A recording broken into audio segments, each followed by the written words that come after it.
اس کے اوپر ایک آیت تو یہ لکھی تھی الا ان اولیاء اللہ لا خوف علیہم ولا هم يحزنون، اللہ والوں کو نہ کسی کا خوف ہوتا ہے نہ کسی کا غم. اور ایک یہ آیت لکھی تھی سلام علیکم اہل البیت انہ حمید مجید. کہتے جب ظہر کا وقت ہوا تو اچانک ہم نے دیکھا کہ غوث اعظم کے پیچھے جو ہے اللہ کے ولیوں کا تاکہ لگ گیا ہے صف در صف بنانے کے لیے.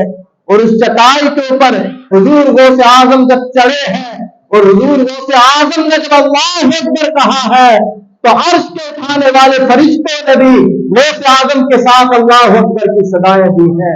اور جب غوث اعظم سمع اللہ لمن حمدہ اور جب سبحان ربی العظیم سبحان ربی الاعلیٰ کہہ رہے تھے، اہل بغداد کہتے ہیں، سہیل بن عبداللہ کہتے ہیں جو اس روایت کے راوی ہیں کہ ادھر تو عبد القادر جیلانی سمندر کی سطح پر رب کی تسبیح بیان کر رہے تھے، لیکن ان کے ساتھ ساتھ ہم نے سنا ہے کہ ساتوں آسمانوں کے فرشتے بھی سبحان ربی الاعلیٰ کہہ رہے تھے.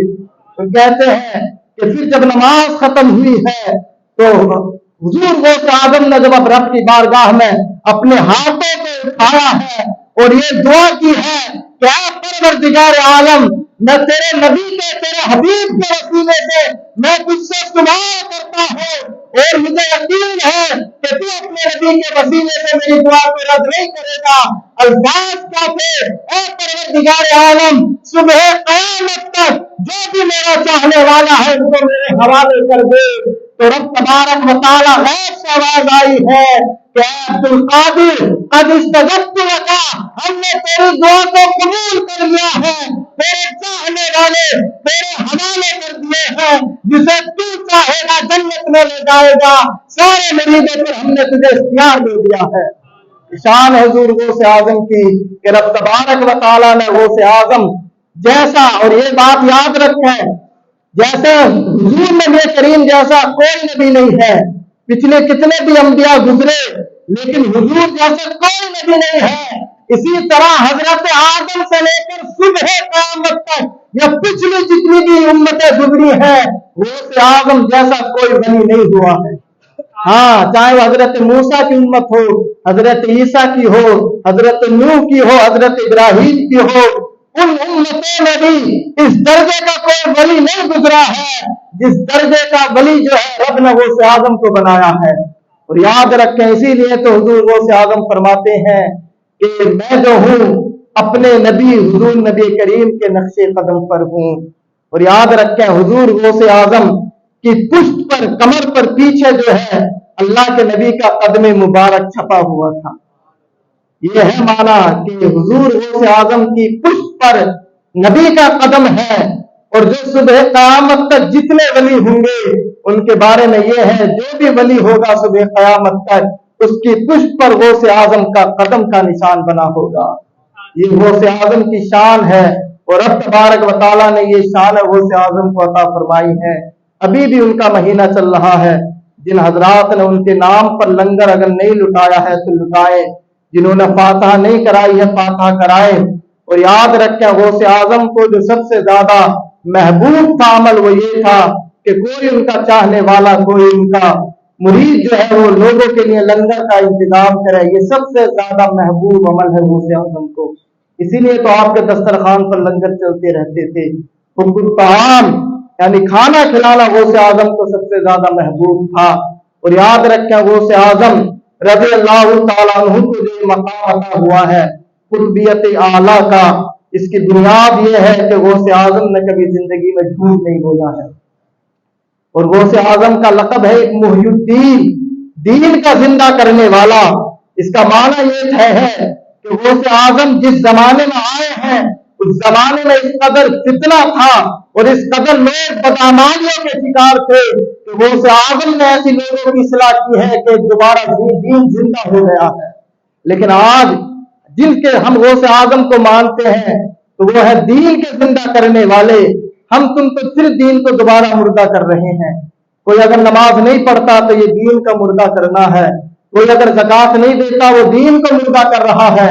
کوئی اگر چہرے پر داڑھی نہیں سجا رہا ہے دین کو مردہ کر رہا ہے. شراب پی رہا ہے تو دین کو مردہ کر رہا ہے.